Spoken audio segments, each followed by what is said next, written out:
Hello, everybody! I'm Ramsis. Welcome back to another edition of Ramsis Retro Longplays, and we're in for a treat this time.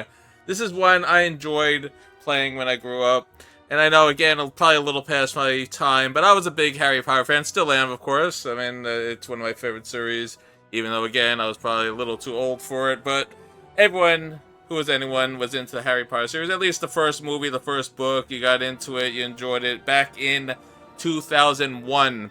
And for this series of long plays, I think we are going to do all 8, that's right, all 8 Harry Potter PC games. And that doesn't mean we won't do any of the others ever, but I think for this series I want to relive the fun that was the PC versions of Harry Potter games. And all the games coincide with the release of the movie, not the books.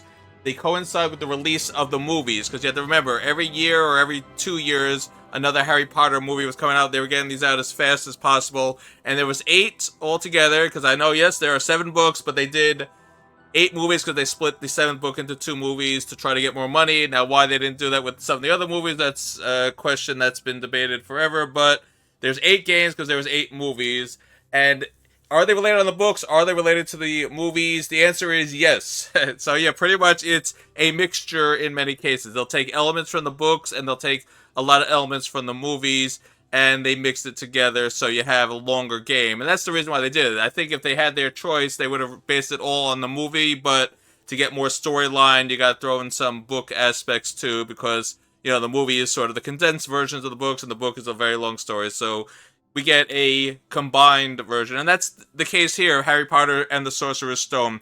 So Harry Potter and the Sorcerer's Stone, the PC video game, I had to stress PC video game because Harry Potter and the Sorcerer's Stone was released on almost every system that was on the market at the time. So you had a PlayStation 1, a PlayStation 2, Game Boy Advance, Game Boy Color, PC, and Mac versions of Harry Potter and the Sorcerer's Stones, and they're all different. Every single one of those is a totally different game, a totally different experience, and that's why we're only going to focus on the PC-based games, because that's the ones I grew up with, that's the one I think you guys will enjoy, and again, it doesn't mean we won't look at some others. If we're having fun, we'll do it, but 8 games is going to take a long time to get through, so yes, once we get through Harry Potter and the Sorcerer's Stone, all the way to Harry Potter and the Deathly Hallows Part 2, because yes, they name it after the movie, the games, then we can see what else we're going to do. Alright, so we're going to start with Harry Potter and the Sorcerer's Stone, known as the Philosopher's Stone everywhere else. Yes, I realize I am an American, so I'm playing the title that I'm familiar with, but it's the same exact thing. If you play Harry Potter and the Philosopher's Stone, which is the actual title, I'm not silly, I know that it was changed for the US, not the other way around. This is a British book series. I'm going to play the version that I grew up with and have, because I'm actually playing the actual disc that I had here, so that's why it's and the Sorcerer's Stone. I'm not going to get into the whole debate, oh, it's Philosopher's Stone. I realize that, yes, it is Harry Potter, the Philosopher's Stone, everywhere else except for the United States. We called it the Sorcerer's Stone here for reasons, I don't know why, but that's the version I'm playing, because that's the version that was available to me in the United States, and that's what I'm going to play. But it's the same thing. If you play Philosopher's Stone, which the majority obviously will, because it's only in the United States, it's the same exact game, and you can enjoy it. So, the game came out in 2001, released by Electronic Arts, and they would be involved in all the Harry Potter games, so they got a great contract here. Electronic Arts, wow, did they know what they were doing, because this game series, all 8, plus all the spin-offs, there's going to be Lego games, and there's going to be Quidditch games, and puzzle games, and adventure games, there's going to be everything you can think of Harry Potter related, that's not just based on the book/movies. Electronic Arts, wow, you guys made a great contract here. But the games were not made by Electronic Arts, at least not at first. The first 3 games were made by KnowWonder, that's K-N-O-W Wonder, and they had a very fun series here, and it's very sad that Electronic Arts sort of pushed them out after the 3rd game, but that's how it goes. Electronic Arts saw how much money it was making, they wanted to take control of it. But for the first 3 games, it's going to be the KnowWonder version, and you're going to see that these games are going to take a very weird progression. It's going to start off kind of like the movies and books, I guess, in a weird way. You know how the first 2 books are sort of more kid-friendly and they're fun. Third, it gets a little darker, and then the games get a little darker then. And then you'll see that the games become more adventurous after that, and then they become more puzzle-based after that, and then they become just flat-out shooting games after that. So yeah, I mean, the whole series just takes on a very different look as you go from the first game here all the way to the 8th game. So don't get too used to the play format of the original games, because this game will change a lot in how the engine of it is built. But that makes sense. You know, you're doing 8 different games. It is going to change. And that's not good or bad. We'll go over that. I will give you a spoiler alert. The games get worse after the 3rd game, according to opinion. I mean, I played most of them. I don't know if I played all of them. I played most of them. And yes, the fun and simplicity of the first 3 is definitely missing, but that doesn't make the other games bad. It just makes it very different. But different's not always better. I don't know. We'll see what happens. But right now we're focusing on Harry Potter and the Sorcerer's Stone. So again, released by KnowWonder, and they did the original 3. And these games are pretty famous. They were grouped in a 3-pack, actually, eventually. All 3 of the original, Harry Potter and the Sorcerer's Stone, Harry Potter and the Chamber of Secrets, and Harry Potter and the Prisoner of Azkaban. All 3 were made by the KnowWonder. They released electronic art. They eventually released them as a 3-pack. So these games are sort of considered a trilogy, an unofficial trilogy, because they're very similar in how they play. And I like them, but I also like that it did change a little bit. I like that as we players got older, the games then got a little more mature, and they changed a little bit. And again, that doesn't mean better or worse, it just means that's how it happened. And we'll get to all that when we get there. So for this game, it's a exploration, action-adventure type game. You're Harry Potter in his first year at Hogwarts, and pretty much you have the run of the castle, but you don't have the run of the castle. It's sort of linear, but it's sort of not. Yeah, it's one of those fun, you get to explore around, but you really can only do certain things, and you gotta find the right path to do the thing that you're supposed to do at that time, if that makes any sense. So it's not like free roaming, you can do anything at any time. No, you gotta play out the story properly as per the book/movie. It has to go in the proper order, but you still have free reign to go all over the place and interact, but to move the story along, you can only go to certain places, but you have to find your way there. So it's kind of a weird free exploration, but not free exploration game. So it's really just, you got to figure out where to go next, and then once you go there, everything plays out, and you're sort of trapped inside of a bubble while you're doing certain missions and stuff. You'll see how it plays out. It's very interesting how they did it, and I don't mind it. I think it's actually a lot of fun what they did here to relive the storyline of Harry Potter and the Sorcerer's Stone / Philosopher's Stone. I think it's really cool for kids, because you have to remember this was catering to, let's say, 8 to 12-year-old. I think that's fair at the time to say. In 2001, when this came out, November 16th, 2001 to be exact, it came on the Windows. This was catering to a tween-type audience where not exactly adults, not exactly, teenagers, not little kids, but little kids could play this. But it really was that target market of 12-year-old, and that's, I think, who they were catering to this. And it plays like that because it's going to be very hand-holding, it's going to be very simplified, it's going to be very, go here and do this is how you do this. It's not really complicated, you don't have to do 1,000 things to get things to work. But as the games go on, it is going to get more complicated. So I like where they're starting here. So any fan of the book or movie will enjoy this. It really does relive the story well. It's going to have a lot more of the book, though, here than the movie, actually. It's going to have movie in that it's going to match the personalities more of the characters that they portrayed in the movie, but it's going to really follow the storyline more of what was seen in the book, what was read in the book, because they're going to have a lot of elements that were not found in the movie that were definitely found in the book. There's nothing here that's not found somewhere except for the little bonus stuff they add, like you collect cards and you get power-ups and things like that, and some of the spells. That stuff's all added to the game, and some of the adventures, and missions, that's game. But the story is very basically the book, and you're going to have a lot of characters having bigger parts in this game than they do in the movie, because in the book they had bigger parts. So there you go. That's how we can expect this here. So we are going to do all 8 PC games, and I think it'll be a lot of fun to relive it. And yes, some of them are not that good, but that's part of the fun of here on Ramsis Retro Longplays, is not every game's a gem that I play here, not every game's the best that I play here, but it's fun reliving it with all of you, and it's fun just looking back at the past and what they did with Harry Potter, because Harry Potter is one of those series that to this day, they're still trying to make money off of it. They're going to make another series, which I'm probably not going to watch, because again, I am a retro. I've never once denied that I'm a retro person. I can't get into remakes, I can't get into, oh, let's do it again. I'm a retro guy. I like what I like, and it's very hard for me to say, oh, I want to do it all over again. No, I really don't. I kind of been trapped in the past, and that's why we're here. That's why it's a retro channel. We're enjoying the past that we still enjoy to this day. So I can't say, oh boy, I can't wait for more Harry Potter stuff, because no, I like what I like. And that's not to say don't do it. Of course, do it, enjoy it, whatever. But we're going to honor all things retro here. And I think 2001 is right in that retro window. So you see on the screen here, it says start game. That's pretty much just how to get in the game. The options, I'll show you that in a bit when we start. And Quidditch. So they are going to have Quidditch moments. And Quidditch is, for those who don't remember or have never seen Harry Potter, and I'll assume the 3 of you here who haven't seen it need to know, Quidditch is a game that was heavily played in the Harry Potter books.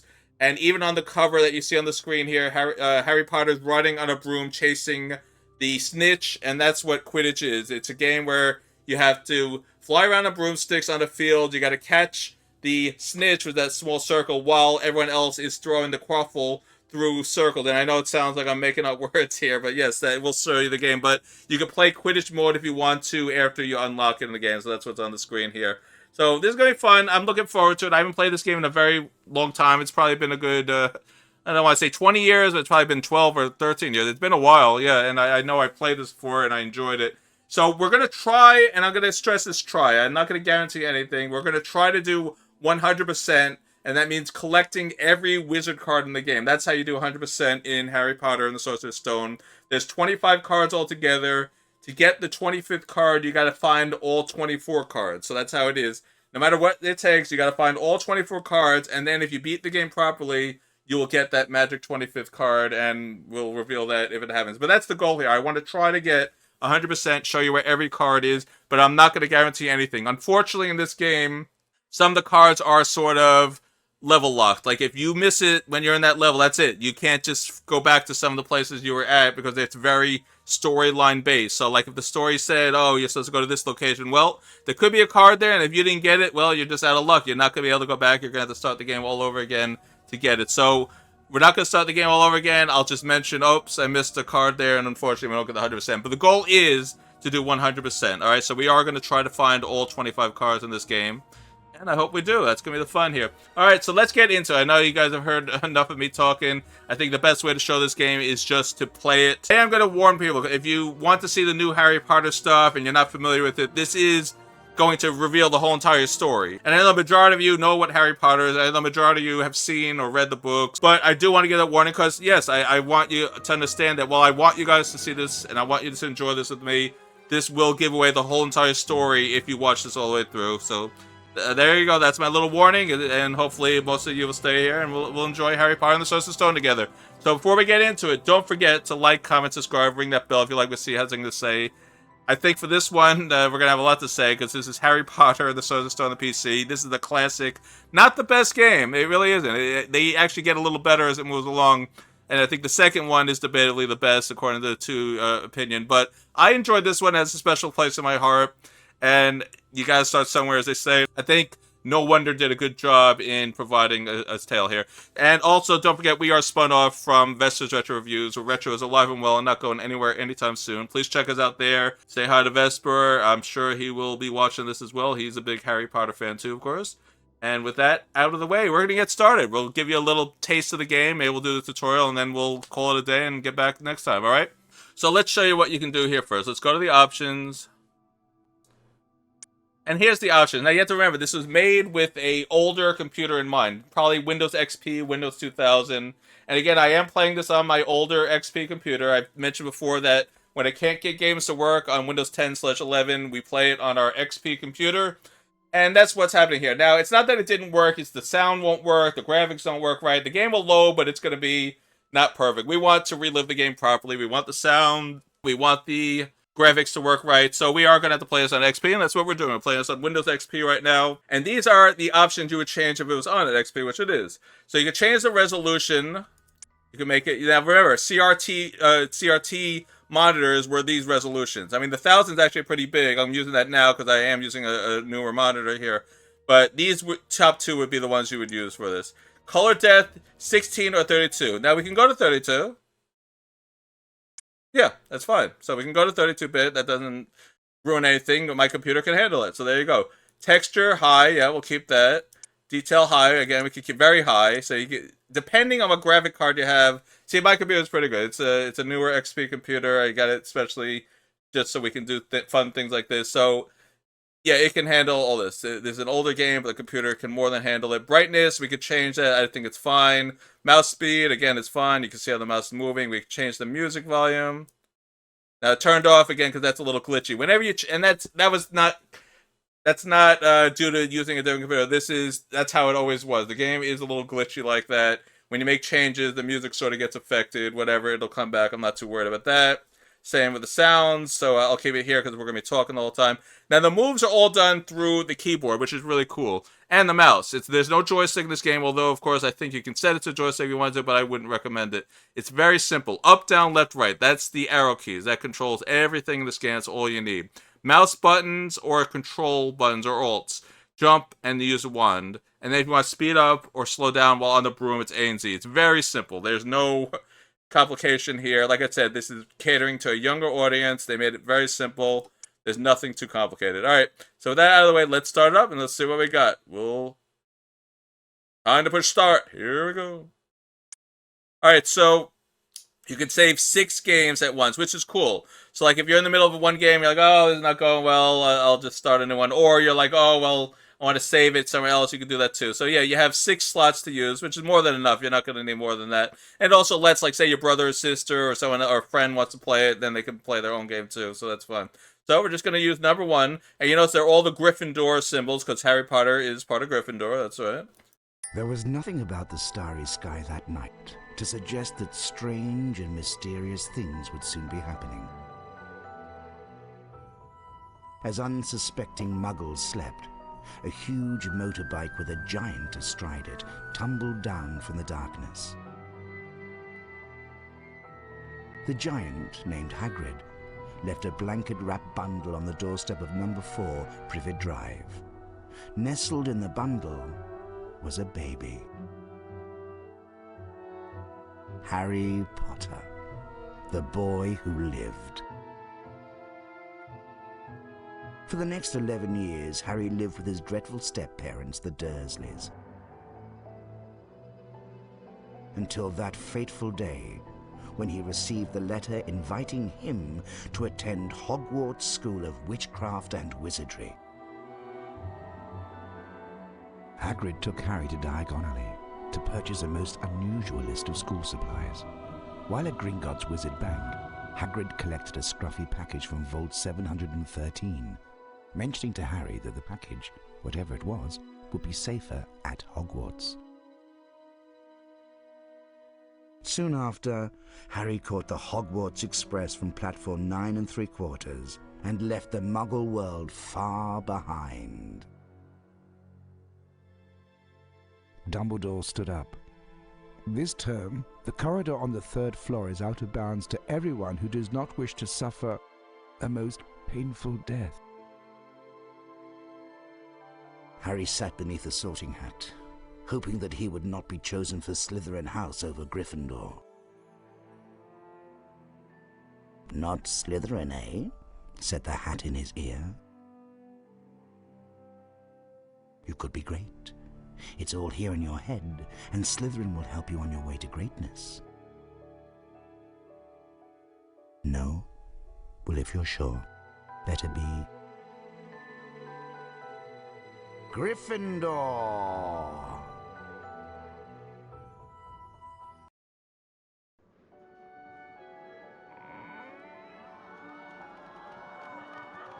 So you can see the graphics are pretty good there. It played out the whole story there very quickly, so they really fast forward. You're right to the school here. Let's see what happens. Oh, here comes Dumbledore. Welcome to Hogwarts School of Witchcraft and Wizardry. I am Albus Dumbledore, your headmaster. Now, Hogwarts is full of secrets, Harry, so search behind every door. But keep in mind, not all secrets are rewarding. Only this morning, I took a wrong turn and stumbled upon a room full of chocolate frogs. But alas, when I returned, they'd been replaced by a nasty horde of fire crabs. Now, up the stairs and off to your lessons. Don't be late. And there we go. Thus starts our adventure, Harry Potter and the Sorcerer's Stone. So, as I was saying, the story is so fast-forwarded. It's like they cut out the Dursleys, they cut out the train, they cut out the meetings, they cut out anything else. They even cut out the sorting ceremony. We are already in, we're in our robes, we're enrolled in the school, here you go, we're 2 minutes in, and they cut out the whole story. That's fine, because I understand it. The action-adventure of this game takes place at the Hogwarts School for Wizardry. We can't really do anything else besides that, but other games would let us explore elsewhere. But anyway, that's it. Yeah, so how do we move around? The mouse will change our position. See, whoa, whoa, whoa, whoa. So you can look up, pointing up the mouse. We have the Gryffindor and Ravenclaw, and we have the Hufflepuff and Slytherin. Those are the houses. We have some pictures.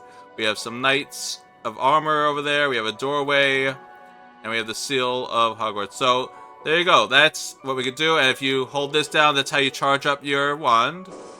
This is how you jump. So right mouse jumps, left mouse charges your wand. All right. So he said go up. Now, if we use the arrows, we can actually move. So let's try aiming here. And you know why we can't do anything? We don't know any spells. Yes, that's right, Ramsis. We don't know any magic. This is our first second here at Hogwarts. Everyone left us high and dry, and there's a ghost going to the wall. That's kind of cool. We have no idea where to go. So we're going to go to our class. So we use the arrows like they told us in the directions. And here we go. We're going to meet somebody. Hey, Harry! Remember me? Ron Weasley. My brothers, Fred and George, have something to show you. Follow me. Alright, let's follow this stranger here, Ron Weasley, whoever this... Follow me, Harry. Yeah, I'm following you, Ron. Alright. So whoever this guy is, we're going to follow him. Here we go. Hello, Harry. We can show you how to get around Hogwarts. As a first year, you have a lot to learn. Follow us for a secret lesson. I'll see you later in Defense Against the Dark Arts class. Good luck, Harry.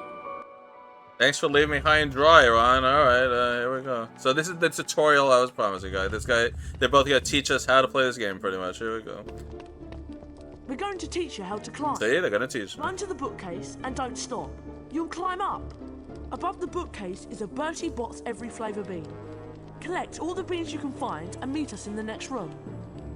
So the beans are pretty much the currency. So to climb up, just push the up arrow, and that's it. It'll automatically climb up. All right, that's how you do it. To jump again, you push the right mouse button. It's like I said, it's very simplistic. They made it so even a little kid can play this. Yes. So just hold, and it'll automatically do it. There you go. So the beans are the currency. You want to get all of them. All right. Nothing else here. Just keep the beans also.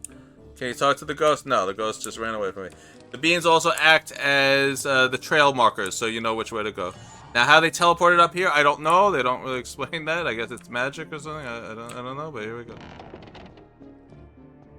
Well done. Now, let's try jumping. Run to the ledge, then press the jump button to jump across. If you fall down, you can climb back up and start over. Meet us in the next room. We'll take the shortcut and meet you there. Oh, there you go. They're taking a shortcut. All right. So to jump, press Control or right mouse button. You select auto jump. No, we don't want to auto jump. We are old enough. We can handle the jump.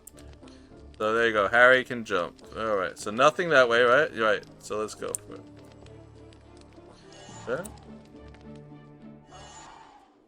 And you want to try to get all the way to the edge here. Uh-oh.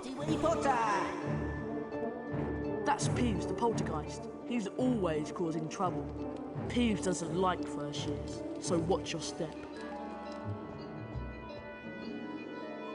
That's elements from the book. Peeves was a very, very annoying poltergeist who was always bullying Harry, always causing trouble, and he's really not in the movie at all. I don't think he's in the movie at all, actually, but he was very big in the book series, or at least the first few, and now we're going to deal with him. So he'll be an annoying element here. So what do? We jump this way now. Yep.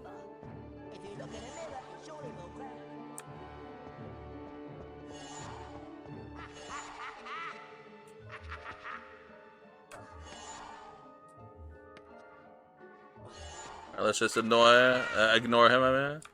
Alright, here we go. You're getting the hang of this. In Hogwarts, you'll find all sorts of wicked treats.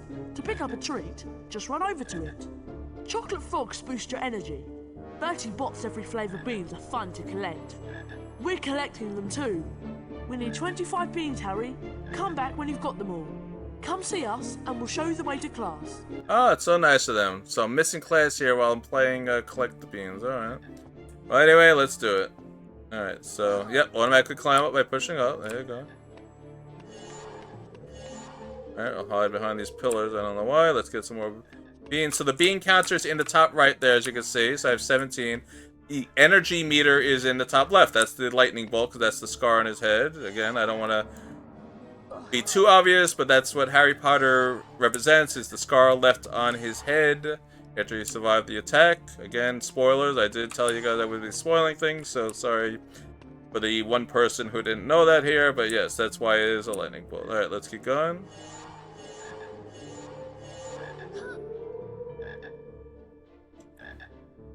Alright, so we don't need the frog, we're not going to get it yet, but we could get some more beans, so let's do it. There we go. We'll get on the other side too. I don't know if we need all the beans, probably not. They say collect 25, and I'm sure we'll have 1,000 by the time we're done with this game anyway, but we'll get them all. There you go. Alright, so what they say, come back to us. Alright. Talk to Fred. He's the one with the wizard card. Oh, talk to Fred. Alright. It's a good thing you guys have letters on your chest. Yeah, that makes it kind of simple. F and G. I like when people put their initials on this shirt. It makes it very simple. Alright, there you go. Harry, we couldn't have done it without you. We need the beans for some experiment. Some of him experiments, right. Here's a wizard card for you. Ah, so we had our first wizard card. There we go. Let's see. Ah, it's an Albus Dumbledore. Climb through the secret exit above the bookcases to get to your first spell lesson. Good luck. Oh, thank you. To view wizard cards, first escape, then click Folio Magi. I guess instead of portfolio, it's magic folio, right? Here we go. We got the Albus Dumbledore. Yay. So we want to get 25 of those. We're trying to get 100% collection. That is the goal here. And let's look at it here. All right. So what they say to do, push escape. All right. So it's a good time to show you this screen. Then we have the Birdie Bot beans are here. Yep. And then we got the wizard cards in the middle. Yes. So let's click on that.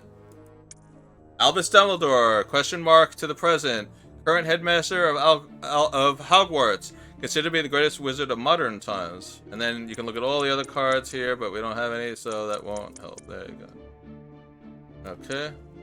And this is how much house points we have. This is the house points that all of our houses have. And the options we could change again. And that's just another way to get to the same thing again. Alright, you gotta love that. Alright, but I think we're gonna leave it there, actually. Let's just, we'll go through the store here and then we'll leave it at that.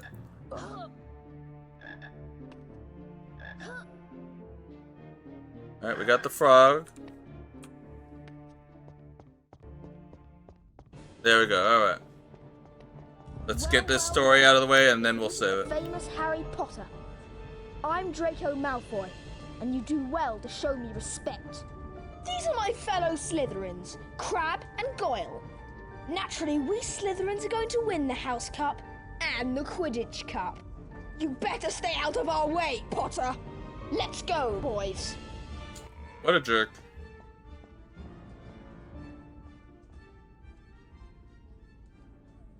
Well, we'll leave it there. That was Harry Potter and the Sorcerer's Stone for the PC, our first episode. So, what did I accomplish? Well, I showed you how to play the game pretty much, and now we're going to head to our first class when we get back next time, alright? So, I think this is going to be fun. You guys get the idea of what this game is. It's pretty much use the arrows to explore about, collect items, learn spells, use the spells as needed, and it's going to be that type of action-adventure game, and I think it's going to be fun. I can't wait to check it out with you.